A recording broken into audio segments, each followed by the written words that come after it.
ಸ್ಥಳಾಂತರಗೊಂಡಿದ್ದ. ಆ ಸ್ಥಳಾಂತರಕ್ಕೆ ಬಹುಮುಖ್ಯವಾದ ಪಾತ್ರವನ್ನು ವಹಿಸಿ, ಯಾಕೆಂದ್ರೆ ಆಗಿನ ಕಾಲದಲ್ಲಿ US ಮತ್ತೆ ಇತರ ಪಾಶ್ಚಿಮಾತ್ಯ ದೇಶಗಳಲ್ಲಿ ನಮ್ಮ ಆಧ್ಯಾತ್ಮಿಕತೆ ತುಂಬಾ ಕಮ್ಮಿ ಇತ್ತು. ಸೊ ಅವಾಗ ಪೂರ್ವಾರ್ಥ ಅಂದ್ರೆ ನಮ್ಮ ಇಂಡಿಯಾ, ಇಂಡೋನೇಷ್ಯಾ ಈ ದೇಶಗಳಲ್ಲಿ ಆಧ್ಯಾತ್ಮಿಕತೆ ಜಾಸ್ತಿ ಇರೋದ್ರಿಂದ ಇಲ್ಲಿ ಚೆನ್ನಾಗಿ ಇದರ ಬೆಳವಣಿಗೆ ಆಗ್ತವೆ ಅನ್ನೋ ಉದ್ದೇಶದಿಂದ ಇಲ್ಲಿಗೆ ಸ್ಥಳಾಂತರ ಪಡಿಸಲಾಯಿತು. ಇದು ಯಾಕೆಂದ್ರೆ ಆಗಿನ ಕಾಲಕ್ಕೆ ಇಂಡಿಯಾ ಅಂದ್ರೆ ಭಾರತ ದೇಶ ತತ್ವಜ್ಞಾನ ಮತ್ತು ಆಧ್ಯಾತ್ಮಿಕೆಯಲ್ಲಿ ಅಷ್ಟೊಂದು ಹೆಸರುವಾಸಿಯಾಗಿತ್ತು. ಸೊ ಆ ಉದ್ದೇಶದಿಂದ ಇಲ್ಲಿಗೆ ಸ್ಥಳಾಂತರ ಪಟ್ಟಿತ್ತು. ಮತ್ತೆ ಇವರು ಮುಖ್ಯವಾಗಿ ಬೌದ್ಧ ಧರ್ಮದಲ್ಲಿ ತುಂಬಾ ಬೋಧನೆಗಳನ್ನು ಮಾಡಿದ್ದಾರೆ. ಈಗಲೂ ಶ್ರೀಲಂಕಾ, ಈಗಿನ ಸಿಲೋನ್ ಅಂತೀವಿ, ಇಲ್ಲ ಶ್ರೀಲಂಕಾ, ಆಗಿನ ಕಾಲದಲ್ಲಿ ಅವರು ಅಲ್ಲಿ ಸಿಲೋನಲ್ಲೇ ಇದ್ದು ಬೌದ್ಧ ಪ್ರಚಾರಕ್ಕೆ ಅತ್ಯಂತ ಪ್ರಮುಖ ಪಾತ್ರವನ್ನು ವಹಿಸಿ ಈವನ್ ಶ್ರೀಲಂಕಾದ ಒಂದು ಧ್ವಜಸ್ತಂಭವನ್ನು ಇವರೇ ಡಿಸೈನ್ ಮಾಡಿ ಕೊಟ್ಟಿದ್ದಾರೆ. ರಾಷ್ಟ್ರ ಧ್ವಜ ಅದು 5 ಕಲರ್ ಅಲ್ಲಿ ಇದೆ. ಸೊ ಈಗಲೂ ಅವರನ್ನ ಆಧ್ಯಾತ್ಮಿಕ ಗುರು ಅಂತಾನೆ ಕರೀತಾರೆ ಸಿಲೋನ್ನಲ್ಲಿ. ಮತ್ತೆ ಭಾರತದಲ್ಲಿ ನಿಮಗೆ ಗೊತ್ತಿದೆ, ಆ ಕಾಲಕ್ಕೆ ಅಸ್ಪೃಶ್ಯತೆ ಜಾಸ್ತಿ ಇತ್ತು ನಮ್ಮ ಕಡೆ. ಮತ್ತೆ ಆ ಅಸ್ಪೃಶ್ಯರನ್ನ ಮಕ್ಕಳನ್ನ ತುಂಬಾ ಬೇಜವಾಬ್ದಾರಿಯಿಂದ ಬೇರೆ ಜಾತಿಯವರು ನೋಡ್ತಾ ಇದ್ರು. ಅಂತಹ ಅಸ್ಪೃಶ್ಯ ಮಕ್ಕಳಿಗೋಸ್ಕರನೇ ಚೆನ್ನೈಯಲ್ಲಿ ಇವರು ಆಲ್ಬರ್ಟ್ ಮೆಮೋರಿಯಲ್ ಸ್ಕೂಲ್ ಅಂತ ಸ್ಥಾಪನೆ ಮಾಡಿದ್ರು. ಈಗಲೂ 4 ಸ್ಕೂಲ್ಸ್ ನೀವೆಲ್ಲ ನೋಡಿರ್ಬೋದು, ಅಡಿಯಾರ್ ಹೋದ್ರೆ ಈ ಸ್ಕೂಲ್ಸ್ ಈಗಲೂ ಅವರ ಪರವಾಗಿ ಈ ಶಾಲೆಗಳನ್ನ ಆರಂಭಿಸಿ ಆ ಮಕ್ಕಳ ಒಂದು ವಿದ್ಯಾಭ್ಯಾಸಕ್ಕೆ ಸತತವಾಗಿ ಪ್ರಯತ್ನ ಪಡ್ತಾ ಇದೆ ಈ ಸ್ಕೂಲು. ಮತ್ತೆ ಇವರು ಮುಖ್ಯವಾಗಿ ನಮ್ಮ ಥಿಯಾಸಫಿಕಲ್ ಸೊಸೈಟಿಗೆ ಬಹುಮುಖ್ಯವಾದ 2-3 ಬುಕ್ಗಳನ್ನು ಬರೆದಿದ್ದಾರೆ. ಅದು ಪುಸ್ತಕ ಒಂದು ಓಲ್ಡ್ ಡೈರಿ ಲೀವ್ಸ್, ಅಂದ್ರೆ ಥಿಯಾಸಫಿಕಲ್ ಸೊಸೈಟಿಯ ಇತಿಹಾಸವನ್ನು ವಿವರಿಸುವ 6 ಸಂಪುಟಗಳ ಕೃತಿ ಇದು. ಇದರಲ್ಲಿ ಅವರು ಭಾರತ ಮತ್ತು ಶ್ರೀಲಂಕಾದಲ್ಲಿ ಕಳೆದ ದಿನಗಳ ಒಂದು ಸವಿಸ್ತಾರವಾಗಿ ಆ ಪುಸ್ತಕದಲ್ಲಿ ನಾವು ನೋಡಬಹುದು. ಇನ್ನೊಂದು ದ ಬುದ್ಧಿಸ್ಟ್ ಕ್ಯಾಟಿಸಮ್, ಇದು ಅವರ ಅತ್ಯಂತ ಪ್ರಸಿದ್ಧ ಕೃತಿ. ಬೌದ್ಧ ಧರ್ಮದ ಮೂಲ ತತ್ವಗಳನ್ನು ಸಾಮಾನ್ಯ ಜನರಿಗೆ ಅರ್ಥವಾಗುವಂತೆ ಪ್ರಶ್ನೋತ್ತರ ರೂಪದಲ್ಲಿ ಬರೆದಿದ್ದಾರೆ. ಇನ್ನೊಂದು people from the world, people from the other world, ಇದು ಅವರ ಆಧ್ಯಾತ್ಮಿಕ ಸಂಶೋಧನೆ ಮತ್ತು ಅನುಭವಗಳು. ಯಾಕೆಂದ್ರೆ ಆ ಕಾಲಕ್ಕೆ ಇವರು ಗುಪ್ತ ವಿದ್ಯೆಯನ್ನ ತುಂಬಾ ಚೆನ್ನಾಗಿ ಕಲ್ತಿದ್ರು. ಸೊ ಬೇರೆ ಗ್ರಹಗಳಿಂದ ಇಲ್ಲ ಬೇರೆ ಕಡೆಯಿಂದ ಈ ಗುಪ್ತ ಅಂದ್ರೆ ಈ ಜನರು ಬರ್ಬೋದಾ ಅನ್ನೋ ಒಂದು ಸಂಶೋಧನೆಯಲ್ಲಿ ಜಾಸ್ತಿ ತೊಡಗಿ ಅದ್ರ ಬಗ್ಗೆನೇ ರಿಸರ್ಚ್ ಮಾಡಿರ್ತಾರೆ. ಮತ್ತೆ ಅಡಿಯಾರ್ ಲೈಬ್ರರಿ 1886ರಲ್ಲಿ ಅಡಿಯಾರ್ ಲೈಬ್ರರಿಯನ್ನು ಇವರ ಒಂದು ನೇತೃತ್ವದಲ್ಲಿ ಸ್ಥಾಪನೆ ಆಯಿತು. ಮತ್ತೆ ಹಾನಿ ಬೆಸೆಂಟ್ಗೆ ತುಂಬಾ ಹತ್ತಿರ ಆಯಿತು. ಹಾನಿ ಬೆಸೆಂಟ್ ಇವ್ರ ಬಗ್ಗೆ ಸಾಕಷ್ಟು ಅವರ ಹೋರಾಟದಲ್ಲಿ ತುಂಬಾ ಸಕ್ರಿಯವಾಗಿ ಪಾತ್ರವನ್ನು ವಹಿಸಿದರು.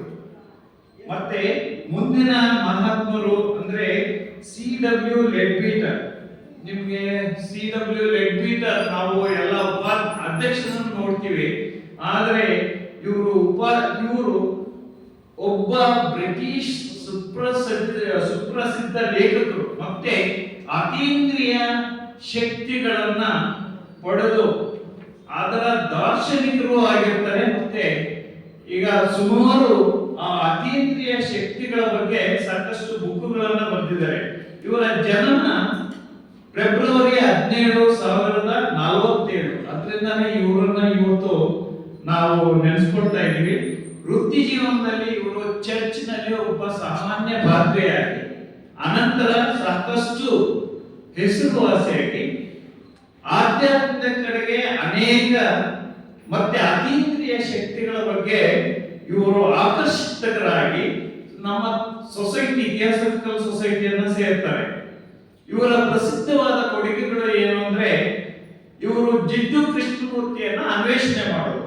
ಸುಮಾರು 10 ವರ್ಷ 7 ವರ್ಷ 10 ವರ್ಷ ಇರುವಂತಹ ನಮ್ಮ ಜಿಡ್ಡು ಕೃಷ್ಣಮೂರ್ತಿಯನ್ನ ಇವರು ಅಡಿಯಾರ್ ಕೇಂದ್ರದಲ್ಲಿ ಆ ಬೀಚ್ ನಲ್ಲಿ ಆ ಹುಡುಗನನ್ನ ಪತ್ತೆ ಹಚ್ಚಿ ಈಗ ಮುಂದೆ ಇಡೀ ವಿಶ್ವಕ್ಕೆ ಜಗದ್ಗುರು ಆಗ್ತಾರೆ ಅನ್ನೋ ಒಂದು ಅವರ ಆಲೋಚನಾ ಶಕ್ತಿ ಮತ್ತೆ ಅದನ್ನ ಗುರುತಿಸಿ ಅವರನ್ನ ಪೋಷಣೆ ಮಾಡಿ ನಮ್ಮ ಥಿಯಾಸಫಿಕಲ್ ಸೊಸೈಟಿಯಲ್ಲಿ ಅವರನ್ನ ನಮ್ಮ ಅಂದ್ರೆ ಅಷ್ಟು ನಮ್ಮ ಸೊಸೈಟಿಗೆ ಹತ್ತಿರ ಮಾಡಿ ಇಡೀ ವಿಶ್ವಗುರುವನ್ನಾಗಿ ಮಾಡುವುದರಲ್ಲಿ ಇವರು ಪ್ರಮುಖ ಪಾತ್ರ ಇರುವುದು. ಮತ್ತೆ ಅತೀಂದ್ರಿಯ ದೃಷ್ಟಿಗಳ ಬಗ್ಗೆ ಸಾಕಷ್ಟು ಇವರು ಪ್ರತಿಪಾದಿಸುತ್ತಾ ಇದ್ರು. ಮತ್ತೆ ಮನುಷ್ಯನ ಈಗ ನಾವು ಏನ್ ನೋಡ್ತೀವಿ, ಮನುಷ್ಯ ಸುಮಾರು ಲೋಕಗಳಿದೆ, ಆಮೇಲೆ ಮನುಷ್ಯನ ಮುಂದೆ ಪ್ರಭಾವಳಿ ಇದೆ. ಆ ಪ್ರಭಾವಳಿಯ ಬಗ್ಗೆ ಇವರು ಸಾಕಷ್ಟು ಅನ್ವೇಷಣೆಯನ್ನು ಮಾಡಿದ್ದಾರೆ. ಮತ್ತೆ ಮನುಷ್ಯನ ಒಳಗಡೆ ಇರುವಂತಹ 7 ಚಕ್ರಗಳು, ಆ ಚಕ್ರಗಳಲ್ಲಿ ಶಕ್ತಿ ಯಾವ ರೀತಿ ಬರ್ತದೆ, ಆ ಶಕ್ತಿ ನಮ್ಮ ಇಡೀ ಮನಸ್ಸನ್ನ ಯಾವ ರೀತಿ ನಿಯಂತ್ರಣದಲ್ಲಿಡುವಂತದನ್ನು ಹೇಳಿದ್ದಾರೆ. ಮತ್ತೆ ಇವರು ಬರ್ತಿರುವಂತಹ ಪ್ರಸಿದ್ಧ ಪುಸ್ತಕಗಳು ಅಂದ್ರೆ ದಿ ಚಕ್ರಾಸ್, ಅಂದ್ರೆ ಮಾನವ ದೇಹದ ಶಕ್ತಿ ಕೇಂದ್ರಗಳಾದ ಚಕ್ರಗಳ ಬಗ್ಗೆ ಇವರು ಅತ್ಯಂತ ಪ್ರಸಿದ್ಧವಾದ ಪುಸ್ತಕವನ್ನು ಬರೆದು ಇಡೀ ಜನರಿಗೆ ಲೋಕಾರ್ಪಣೆ ಮಾಡಿದ್ದಾರೆ. ಥಾಟ್ ಫಾರ್ಮ್ಸ್ ಅಂದ್ರೆ ಆಲೋಚನೆಗಳು ಹೇಗೆ ಶಕ್ತಿಯ ರೂಪ ಪಡೆಯುತ್ತದೆ ಎಂಬುದರ ಬಗ್ಗೆನೂ ಬರೆದಿದ್ದಾರೆ. Light on the path, the masters and the path, the life after the death, ಇವೆಲ್ಲ ಇವರ ಪ್ರಸಿದ್ಧ ಪುಸ್ತಕಗಳು.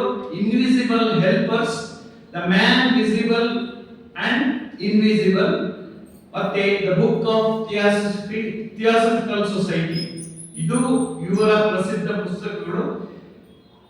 ಆದ್ರೆ ಇವರು ಮಾಡುವ ಆ ಕಾಲಕ್ಕೆ ಮಾಡ್ತಾ ಇರುವಂತಹ ಒಂದು ಅತೀಂದ್ರಿಯ ಶಕ್ತಿಗಳು ಏನಂದ್ರೆ ಜನರಲ್ಲಿ ಸಾಕಷ್ಟು ಡೌಟ್ಸ್, ಅಂದ್ರೆ ಇವ್ರ ಬಗ್ಗೆ ಸಾಕಷ್ಟು ವಿವಾದಗಳನ್ನ ಸೃಷ್ಟಿ ಮಾಡ್ತಾರೆ.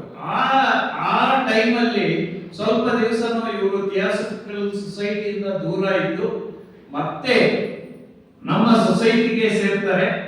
ಸೊ ಸ್ವಲ್ಪ ದಿವಸ ದೂರ ಇದ್ರೂ ಪರವಾಗಿಲ್ಲ, ಮತ್ತೆ ನಮ್ಮ ಸೊಸೈಟಿಗೆ ಸೇರಿ ಇನ್ನಷ್ಟು ಇವರ ಅಂದ್ರೆ ಶಕ್ತಿ ಸೊಸೈಟಿಗೆ ಸೇವೆ ಮಾಡೋದಕ್ಕೆ ಅನುಕೂಲ ಮಾಡಿಕೊಡ್ತಾರೆ. ಇವರು ಪ್ರಾಣಶಕ್ತಿ ಮತ್ತೆ ಚಕ್ರಗಳ ಜಾಗೃತಿಯ ಬಗ್ಗೆ ಮತ್ತೆ ನಮ್ಮಲ್ಲಿ ಇರುವ ಬಣ್ಣಗಳು, ನಾವು 7 ಕಲರ್ಸ್ ಏನ್ ಹೇಳ್ತೀವಿ, ಈಗ ಸಾಕಷ್ಟು ಬುಕ್ಗಳಲ್ಲಿ ಆ ಕಲರ್ಸ್ ಬಗ್ಗೆ ಸಾಕಷ್ಟು ವಿವರ ಇದೆ. ಒಂದೊಂದು ಕಲರ್ಗೂ ಒಂದೊಂದು ಫ್ರೀಕ್ವೆನ್ಸಿ ಇದೆ. ಆ ಕಲರ್ಗೆ ಆ ಫ್ರೀಕ್ವೆನ್ಸಿಗೆ ಒಂದೊಂದು ಥಾಟ್ಸ್ ಇದೆ. ಇದರ ಬಗ್ಗೆ ಸಾಕಷ್ಟು ವಿವರಣೆಯನ್ನು ಕೊಟ್ಟಿದ್ದಾರೆ. ಮತ್ತೆ ಇವರು ಮೂಲತಃ ಸಂಶೋಧನೆ ಮಾಡ್ತಾರೆ. ಸೊ ಅನೇಕ ಪ್ರಾಚೀನ ಭಾರತೀಯ ಗ್ರಂಥಗಳ ಚಕ್ರಗಳ ಬಗ್ಗೆ ಉಲ್ಲೇಖವಿದ್ದರೂ ಅವುಗಳನ್ನು ಆಧುನಿಕ ಜಗತ್ತಿಗೆ ಚಿತ್ರಗಳ ಮೂಲಕ ನಾವು ಏನ್ ನೋಡ್ತೀವಿ ಎಲ್ಲ ಥಿಯಾಸಫಿಕಲ್ ಸೊಸೈಟಿಯಲ್ಲಿ ಇವರು ಚಿತ್ರಗಳ ಮುಖಾಂತರ ಅದನ್ನ ವಿವರಣೆ ಮಾಡಿದ್ದಾರೆ. ಮತ್ತೆ ಅವರು ಕುಂಡಲಿನಿ ಶಕ್ತಿ ಇದರ ಬಗ್ಗೆ ಸಾಕಷ್ಟು ತಿಳ್ಕೊಂಡಿದ್ದಾರೆ, ಮತ್ತೆ ಅದನ್ನ ಜಾಗೃತಿನೇ ಪಡಿಸಿದ್ದಾರೆ. ಇವರು ಮಾರ್ಚ್ 1, 1934ರಂದು ಸ್ವಸ್ಥಾನ ಸೇರಿಕೊಂಡರು. ಇನ್ನ 3ನೆಯ ಮಹಾತ್ಮರು ಅಂತ ಹೇಳಿದ್ರೆ ಬ್ರೂನೋ, ನಿಮಗೆಲ್ಲ ಗೊತ್ತು, ಇವರ ಹೆಸರು ಗಿಯಾರ್ಡಿನೋ ಬ್ರೂನೋ. ಇವರು 16ನೇ ಶತಮಾನದ ಒಬ್ಬ ಮಹಾನ್ ದಾರ್ಶನಿಕ ಮತ್ತೆ ಖಗೋಳ ಶಾಸ್ತ್ರಜ್ಞ, ಗಣಿತ ಶಾಸ್ತ್ರ, ಖಗೋಳ ಅಂದ್ರೆ ಅಸ್ಟ್ರಾನಮಿ, ಮತ್ತೆ ಗಣಿತ ಅಂದ್ರೆ ಮ್ಯಾಥಮೆಟಿಕ್ಸ್. ಸೊ ಇದರಲ್ಲಿ ಪ್ರೊಫೆಸರ್ ಅಂತ ಹೇಳ್ಬೋದು ಆ ಕಾಲಕ್ಕೆ. ಇವರು ಕೇವಲ ವಿಜ್ಞಾನಿನೂ ಆಗಿದ್ರು ಮತ್ತೆ ಸನ್ಯಾಸಿನೂ ಆಗಿದ್ರು. ನಿಮಗೆ ಅದೇ ಈಗ 400 ವರ್ಷಗಳ ಹಿಂದೆ, 500 ವರ್ಷಗಳು ಅಂತ ಹೇಳ್ಬೋದು ಸುಮಾರು, ಆ ಕಾಲಕ್ಕೆ ಸುಮಾರು ಜನರಿಗೆ ಗೊತ್ತಿಲ್ಲ. ಭೂಮಿಯನ್ನೇ ಕೇಂದ್ರ ಅಂತ ತಿಳ್ಕೊಂಡು ಭೂಮಿ ಕೇಂದ್ರವಾಗಿ ಸೂರ್ಯ, ಚಂದ್ರ ಮತ್ತೆ ಬೇರೆ ಗ್ರಹಗಳು ಎಲ್ಲ ಭೂಮಿ ಸುತ್ತಲೂ ತಿರುಗ್ತಾ ಇದೆ ಅಂತ ಒಂದು ಕಲ್ಪನೆ. ಆ ಕಲ್ಪನೆಯನ್ನ ಇಡೀ ಯುರೋಪ್ ಪಾದ್ರಿಗಳೆಲ್ಲ ನಂಬಿದ್ರು, ಭೂಮಿನೇ ನಮ್ಮ ಕೇಂದ್ರ ಅಂತ. ಬಟ್ ಈತ ಆ ಕಾಲಕ್ಕೆ ಅರಿಸ್ಟಾಟಲ್ ಮತ್ತೆ ಕೋಪರ್ನಿಕಸ್ ಅಂತಹ ಮಹಾಜ್ಞಾನಿಗಳ ಪುಸ್ತಕಗಳನ್ನು ಓದಿ ಮತ್ತೆ ಈತನೇ ಸಂಶೋಧನೆಯಿಂದ ಭೂಮಿ ಕೇಂದ್ರ ಅಲ್ಲ, ಭೂಮಿಯ ಸೂರ್ಯ ಅಂದ್ರೆ ಭೂಮಿ ಸೂರ್ಯನ ಸುತ್ತಲೂ ಸುತ್ತಾ ಇದೆ. ನಿಮಗೆ ಗೊತ್ತಿಲ್ಲ ಅಂದ್ರೆ ಸೌರ ಅಂದ್ರೆ ಸನ್ನು ನಮಗೆ ಭೂಮಿಯ ಕೇಂದ್ರ. ಸೊ ಈ ಸೂರ್ಯನ ಸುತ್ತಲೂ ಆ ಕಾಲಕ್ಕೆ 9 ಗ್ರಹ, ಈಗ 8 ಗ್ರಹ. ಸೊ ಈ 8 ಗ್ರಹಗಳು ಸೂರ್ಯನ ಸುತ್ತಲೂ ಸುತ್ತಾ ಇದೆ. ಅದರದ್ದೇ ಒಂದು ಪಥ ಇದೆ. ಅಂದ್ರೆ ಒಂದು ಸೂರ್ಯನ ಸುತ್ತಲೂ ಈಗ ಫಸ್ಟ್ ಅಂದ್ರೆ ಪ್ರಥಮ ಗ್ರಹ ಅಂದ್ರೆ ಅದು ಸುಮಾರು 400 ಕೋಟಿ ಕಿಲೋಮೀಟರ್ ದೂರದಲ್ಲಿದೆ. ಆಮೇಲೆ ಅದರ ಲಾಸ್ಟ್ ಗ್ರಹ ಅಂದ್ರೆ ಕೊನೆ ಗ್ರಹ ಅಂದ್ರೆ 425 ಕೋಟಿ ಕಿಲೋಮೀಟರ್ ದೂರದಲ್ಲಿದೆ. ಸೊ ಇಷ್ಟು ಸೇರಿ ಸೂರ್ಯ ಒಂದು ಕೇಂದ್ರ. ಈತ ಸೂರ್ಯಗಳು ಲಕ್ಷಾಂತರ ಸೂರ್ಯಗಳಿದೆ ನಮ್ಮ ಆಕಾಶ, ನಮ್ಮ ಬ್ರಹ್ಮಾಂಡದಲ್ಲಿ. ಅಂತಹ ಲಕ್ಷಾಂತರ ನಕ್ಷತ್ರಗಳು ಸೇರಿ ಒಂದು ಪುಂಜ ಆಗಿದೆ. ಆ ಲಕ್ಷಾಂತರ ಪುಂಜಗಳೆಲ್ಲ ಸೇರಿ ಒಂದು ಬ್ರಹ್ಮಾಂಡ ಆಗಿದೆ. ಅಂದ್ರೆ ಇವರು ಸೂರ್ಯ ಕೇಂದ್ರ ಅಂತ ಪ್ರಥಮವಾಗಿ ಹೇಳಿದಾಗ ಸಾಕಷ್ಟು ಯುರೋಪಿಯನ್ ಪಾದ್ರಿಗಳಿಗೆ ಈ ಏನಪ್ಪ ಇವರು ನಮ್ಮ ಧರ್ಮ ಮತ್ತೆ ಆಚರಣೆಯ ಬಗ್ಗೆ ರಿವರ್ಸ್ ಅಂದ್ರೆ ಉಲ್ಟಾ ಹೇಳ್ತಾ ಇದ್ದಾರೆ, ಇವ್ರಿಗೆ ಎಷ್ಟು ಹೇಳಿದ್ರು ತಿಳುವಳಿಕೆ ಬರ್ತಾ ಇಲ್ಲ. ಅವನಿಗೆ ವಾರ್ನಿಂಗ್ ಎಲ್ಲ ಕೊಟ್ಟರು ಬ್ರೂನೋಗೆ, ಆದ್ರೂ ಕೇಳಲಿಲ್ಲ. ಇದು ಸತ್ಯ, ನಾನು ಹೇಳ್ತಾ ಇರೋದು ಸೂರ್ಯನೇ ನಮ್ಮ ಕೇಂದ್ರ ಅಂತ. ಆ ಒಂದು ದಿವಸ ಅಂದ್ರೆ ಅವರು ಅಲ್ಲೇ 17ನೇ ತಾರೀಕು ಫೆಬ್ರವರಿ ಇವ್ರು ನಮ್ಮ ಮಾತು ಕೇಳೋದಿಲ್ಲ ಅಂತ ಹೇಳ್ಬಿಟ್ಟು ಸುಮಾರು 6 ವರ್ಷ ಜೈಲಲ್ಲಿಟ್ಟು ನೀನ್ ಚೇಂಜ್ ಆಗ್ತೀಯ ಅಂತ ಕೇಳಿದ್ರು. ಅವನು ಚೇಂಜ್ ಆಗೋದಿಲ್ಲ, ನಾನು ಏನ್ ಹೇಳ್ತಾ ಇರೋದು ತತ್ವ ಅದು ಕರೆಕ್ಟ್ ಅಂತ ಹೇಳಿದ್ರು. ಆದ್ರೂ ಅವ್ನು ಬಿಟ್ಟಿಲ್ಲ. ಸೊ ಸಜೀವವಾಗಿ ಕಂಬಕ್ಕೆ ಕಟ್ಬಿಟ್ಟು ಅವನ್ನ ಸುಟ್ಟಾಕ್ಬಿಟ್ಟು, ಅದು ಯುರೋಪ್ನಲ್ಲಿ ಇಟಲಿಯಲ್ಲಿ ನಡೆದಂತಹ ಘಟನೆ. ಅವಾಗ ಯಾರು ಡಿಸಿಷನ್ ಕೊಟ್ರೋ ಅಂದ್ರೆ ಜಡ್ಜ್ ಅಂತ ಇರ್ತಾರೆ, ಆ ಜಡ್ಜ್ಗೆನೆ ಕಂಪನ ಆಗೋಯ್ತಂತೆ. ಸೊ ಆಮೇಲೆ ಸುಮಾರು ವರ್ಷಗಳಾದ್ಮೇಲೆ ಅವರೆಲ್ಲ ಅಯ್ಯೋ ನಾವು ಮಾಡಿದ ತಪ್ಪು ಅಂತೇಳಿ ಈಗ ಅವರ ಪ್ರತಿಮೆಯನ್ನ ಇಡೀ ಇಟಲಿಯಲ್ಲಿ ಇಟ್ಟಿದ್ದಾರೆ. ಸೊ ಅಂದ್ರೆ ಆ ಕಾಲಕ್ಕೆ ಆ ರೀತಿಯಾದಂತಹ ಒಂದು ಮೂಢನಂಬಿಕೆಗಳಿತ್ತು. ಅಂದ್ರೆ ನಾವು ವೈಜ್ಞಾನಿಕವಾಗಿ ಅಷ್ಟು ಹೇಳಿದ್ರು ವೈಜ್ಞಾನಿಕವಾಗಿ ಎಲ್ಲ ಕೇಳೋ ಒಂದು ಸ್ಥಿತಿ ಇರಲಿಲ್ಲ. ಮತ್ತೆ 4ನೆಯ ಮಹಾನುಭಾವ ಅಂದ್ರೆ ನಿಮ್ಗೆಲ್ಲ ಗೊತ್ತು, ಜಿಡ್ಡು ಕೃಷ್ಣಮೂರ್ತಿ. ಇಡೀ ಜಿಡ್ಡು ಕೃಷ್ಣಮೂರ್ತಿ ನಾವು ಪ್ರತಿ ದಿವಸನೂ ನಾವು ಏನು ಇಡೀ 20ನೇ ಶತಮಾನದ ಒಂದು ವಿಶ್ವಗುರುನು ಅಂತ ಹೇಳ್ಬೋದು. ಅತ್ಯಂತ ಆಧ್ಯಾತ್ಮಿಕ ಚಿಂತನಕಾರರು, ದಾರ್ಶನಿಕರು, ಮತ್ತೆ the best teacher in the world ಅಂತಾನೂ ಹೇಳ್ಬೋದು. ಸುಮಾರು ಹೆಸರುಗಳಿಂದ ಅವರನ್ನ ಕರೀತಾರೆ. ಇಡೀ ನಮ್ಮ ಪಕ್ಕದ ಆಂಧ್ರ, ಇಲ್ಲಿಗೆ ಸುಮಾರು 120 ಕಿಲೋಮೀಟರ್ ದೂರದಲ್ಲಿರುವಂತಹ ಮದನಪಲ್ಲಿಯಲ್ಲಿ ಇವರು ಜನನ. 1909ರಲ್ಲಿ ಇವರು ಅಡಿಯಾರ್ ಒಂದು ಸಮುದ್ರ ತೀರದಲ್ಲಿ ಹೋಗ್ತಾ ಇರುವಾಗ ನಮ್ಮ ಲೆಡ್ ಮೀಟರ್ ಇವ್ರನ್ನ ನೋಡಿ ಗುರುತಿಸಿ ಇವರ ಪ್ರಭಾವಳಿಯನ್ನ ಆ ಕಾಲಕ್ಕೆ, ಯಾಕೆಂದ್ರೆ ಅವ್ರಿಗೆ ಅತೀತಿಯಾದ ಒಂದು ಶಕ್ತಿ ಇತ್ತು. ಸೊ ಆ ಶಕ್ತಿ ಅಂದ್ರೆ ಇವರು ಮುಂದೆ ವಿಶ್ವಗುರು ಆಗ್ತಾರೆ ಅಂತ ಹೇಳಿ ಆ ಹುಡುಗನನ್ನ ಪತ್ತೆ ಹಚ್ಚಿ ನಮ್ಮ ಥಿಯಾಸಫಿಕಲ್ ಸೊಸೈಟಿಯಲ್ಲಿ ಅವರಿಗೆ ಬಾಲ್ಯ ವಿದ್ಯಾಭ್ಯಾಸ ಮತ್ತೆ ಮುಂದೆ ಅವ್ರನ್ನ ಯಾವ ಲೆವೆಲ್ ಅನಿಬೆಸೆಂಟ್ನು ಮುಖ್ಯ ಪಾತ್ರವನ್ನ ವಹಿಸಿ ಅವರನ್ನ ವಿಶ್ವಗುರು ಮಾಡಿದ್ರು. ಆ ವಿಶ್ವಗುರು ಆದ್ಮೇಲೇನು ಅವರ ಹೆಸರಿನಲ್ಲೇ ದಿ ಸ್ಟಾರ್ ಅಂದ್ರೆ ಅವರನ್ನ the rising star of east ಅಂತ ಒಂದು ಪ್ರಸಿದ್ಧವಾದ ಒಂದು ಹೆಸರನ್ನು ಬೇರೆ ಕೊಟ್ಟರು. ಆದ್ರೆ ಕೆಲವು ದಿವಸಗಳ ಕಾಲ ನಮ್ಮ ಥಿಯಾಸಫಿಕಲ್ ಸೊಸೈಟಿಯಲ್ಲೇ ಇದ್ಕೊಂಡು ಅವರು ಇದೆಲ್ಲ ಈ ಸಮಸ್ಯೆಗಳು ಎಲ್ಲ ಬರೀ ಹೆಸರಿಗೆ ಮಾತ್ರ. ಸೊ ನನಗೆ ಇದರಲ್ಲಿ ಯಾವುದರಲ್ಲಿ ಆಸಕ್ತಿ ಇಲ್ಲ ಅಂತ ಆ ಸಮಸ್ಯೆಯನ್ನು ತೊರೆಯುತ್ತಾರೆ, ಮತ್ತೆ ಥಿಯಾಸಫಿಕಲ್ ಸೊಸೈಟಿಗೆ ಸೇರ್ಕೊಳ್ತಾರೆ. ಸೊ ಇವರು ಅದೇ ಅವರ ಬಿರುದು ಏನಂದ್ರೆ ಆರ್ಡರ್ ಆಫ್ ದಿ ಸ್ಟಾರ್. 1929ರಲ್ಲಿ ಅದನ್ನ ವಿಸರ್ಜನೆಯನ್ನು ಮಾಡಿ ನೆದರ್ಲ್ಯಾಂಡ್ ಅಲ್ಲಿ ಅವರು ಒಂದು ಸ್ಥಾಪಿಸಲಾದ ಸಂಸ್ಥೆ ಇದು.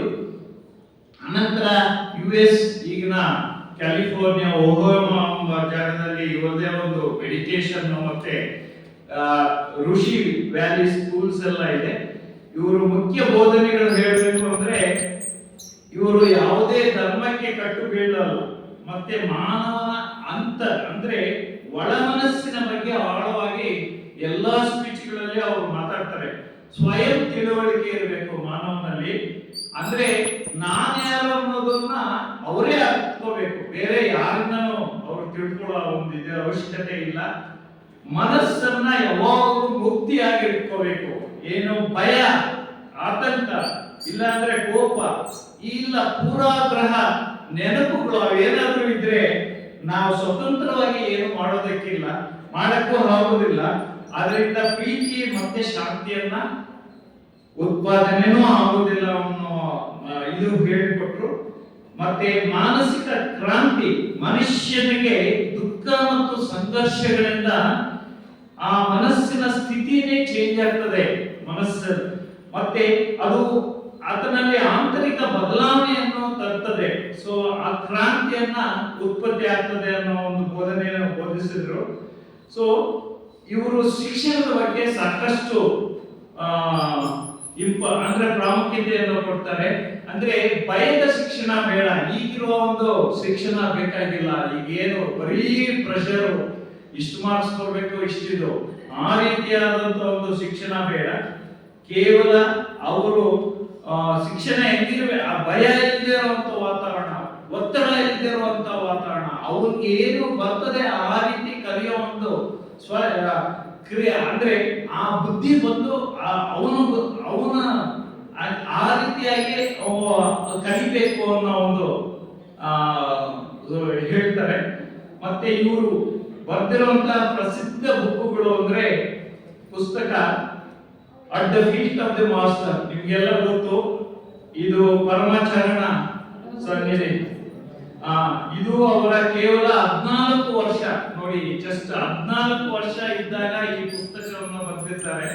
ಥಿಯಾಸಫಿಕಲ್ ಸೊಸೈಟಿಯ ಪ್ರಭಾವದಲ್ಲಿದ್ದಾಗ ಬರೆದ ಈ ಪುಟ್ಟ ಪುಸ್ತಕ ಆಧ್ಯಾತ್ಮಿಕ ಹಾದಿಯಲ್ಲಿ ನಡೆಯುವವರಿಗೆ ಬೇಕಾದ ಶಿಸ್ತು ಮತ್ತು ವಿವೇಕದ ಬಗ್ಗೆ ತಿಳಿಸುತ್ತದೆ. ಸೊ ಮತ್ತೆ ಇನ್ನೊಂದು ಪುಸ್ತಕ the freedom from the known. So ಇವರು ಅತ್ಯಂತ ಇದು ಅತ್ಯಂತ ಜನಪ್ರಿಯ ಮತ್ತು ಪ್ರಭಾವಶಾಲಿ ಪುಸ್ತಕ ಇರುವುದು. ಇದರಲ್ಲಿ ಮನುಷ್ಯನ ಹಳೆಯ ನೆನಪುಗಳು, ಪೂರ್ವಾಗ್ರಹಗಳು, ಭಯ ಮತ್ತು ಪರಂಪರೆಯಿಂದ ಹೇಗೆ ಮುಕ್ತನಾಗಬಹುದು ಎಂಬುದನ್ನು ವಿವರಿಸುತ್ತಾರೆ. ಮೂರನೇ ಪುಸ್ತಕ the first and the last freedom. ಈ ಪುಸ್ತಕಕ್ಕೆ ವಿಶ್ವ ಪ್ರಸಿದ್ಧ ಲೇಖಕ ಅಡಸನ್ ಹಕ್ಸ್ಲೆ ಅವರು ಮುನ್ನಡಿ ಬರೆದಿರ್ತಾರೆ. ಇದರಲ್ಲಿ ನಂಬಿಕೆಗಳು, ಪ್ರೀತಿ, ಸಾವು ಮತ್ತು ದೈನಂದಿನ ಜೀವನದ ಸಂಘರ್ಷಗಳ ಬಗ್ಗೆ ಪ್ರಶ್ನೋತ್ತರ ರೂಪದಲ್ಲಿ ಚರ್ಚೆಗಳಿದೆ. ಇವು ಕೃಷ್ಣಮೂರ್ತಿಯ ತತ್ವಜ್ಞಾನದ ಪೂರ್ಣ ಪರಿಚಯ ಮಾಡಿಕೊಡುತ್ತದೆ. ಇನ್ನು 4ನೇದು education and the significance of life. ಇದು ಶಿಕ್ಷಣದ ಬಗ್ಗೆ ಅವರ ಕ್ರಾಂತಿಕಾರಿ ವಿಚಾರಗಳು ಈ ಪುಸ್ತಕದಲ್ಲಿದೆ. ಕೇವಲ ಪರೀಕ್ಷೆಗಾಗಿ ಓದುವುದು ಶಿಕ್ಷಣವಲ್ಲ, ಮನುಷ್ಯನು ಭಯವಿಲ್ಲದೆ ಮುಕ್ತವಾಗಿ ಬದುಕುವುದನ್ನು ಕಲಿಯುವುದೇ ನಿಜವಾದ ಶಿಕ್ಷಣ ಎಂದು ಅವರು ವಾದಿಸುತ್ತಾರೆ. ಪೋಷಕರು ಮತ್ತು ಶಿಕ್ಷಕರು ಓದಲೇಬೇಕಾದ ಈ ಪುಸ್ತಕವಿದು. ಮತ್ತೆ 5ನೇದು ಥಿಂಕ್ ಆನ್ ದೀಸ್ ಥಿಂಗ್ಸ್. ಇದು ವಿದ್ಯಾರ್ಥಿಗಳೊಂದಿಗೆ ಅವರು ನಡೆಸಿದ ಸಂವಾದಗಳ ಸಂಕಲನ. ಬದುಕಿನ ಸಣ್ಣ ಪುಟ್ಟ ಗೊಂದಲಗಳಿಂದ ಹಿಡಿದು ದೊಡ್ಡ ಆಧ್ಯಾತ್ಮಿಕ ಸತ್ಯಗಳಿಗೆ ಸರಳ ಭಾಷೆಯಲ್ಲಿ ಇದು ವಿವರಿಸಲಾಗಿದೆ. ಬೋಧಕನಲ್ಲದ ಬೋಧಕ. ಇನ್ನೊಂದು ಪುಸ್ತಕ, ಅವರು ತಮ್ಮನ್ನು ತಾವು ಒಬ್ಬ ಗುರು ಎಂದು ಎಂದಿಗೂ ಕರೆದುಕೊಳ್ಳುವುದಿಲ್ಲ, ಬದಲಾಗಿ ನಾನು ನಿಮಗೆ ಕನ್ನಡಿ ಹಿಡಿಯುತ್ತಿದ್ದೇನೆ, ಅಷ್ಟೇ ನಿಮ್ಮನ್ನು ನೋಡಿಕೊಳ್ಳಿ ಎನ್ನುತ್ತಿದ್ರು. ಅವರ ಪ್ರತಿ ಭಾಷಣ, ಅವ್ರ ಏನ್ ಸಂಭಾಷಣೆ ಇದೆಯೋ ಎಲ್ಲಾ ಕಡೆನೂ ನಾನು ಅನ್ನೋ ವರ್ಡೇ ಯೂಸ್ ಮಾಡ್ತಾ ಇರ್ಲಿಲ್ಲ. ಸೊ ಆಡಿಯನ್ಸ್ ಅಂತ ಇದ್ರು. ಸೊ ಆ ರೀತಿ ಅವರು ಅಷ್ಟು ಇಡೀ ಪ್ರಪಂಚಕ್ಕೆ ಸುಮಾರು ಕಡೆ ಅವರು ತಮ್ಮ ಭಾಷಣಗಳನ್ನ ನೀಡಿ ವಿಶ್ವಗುರು ಅನ್ನಿಸಿದರು. ಇವರು ಫೆಬ್ರವರಿ 17, 1984ರಲ್ಲಿ ಸ್ವಸ್ಥಾನವನ್ನ ಸೇರಿದರು. ಈ 4 ಮಹಾತ್ಮರ ಬಗ್ಗೆ ಇಂದು ನನಗೆ ಈ ಅವಕಾಶ ಕೊಟ್ಟ ಸಿಟಿ ಲಾಡ್ಜ್ನ ಎಲ್ಲ ಕಾರ್ಯಕಾರಿ ಸಮಿತಿಯ ಸದಸ್ಯರಿಗೆ ನನ್ನ ಹೃತ್ಪೂರ್ವಕವಾದ ವಂದನೆಗಳನ್ನು ಹೇಳಿ ನನ್ನ ಭಾಷಣವನ್ನು ಮುಗಿಸ್ತೇನೆ.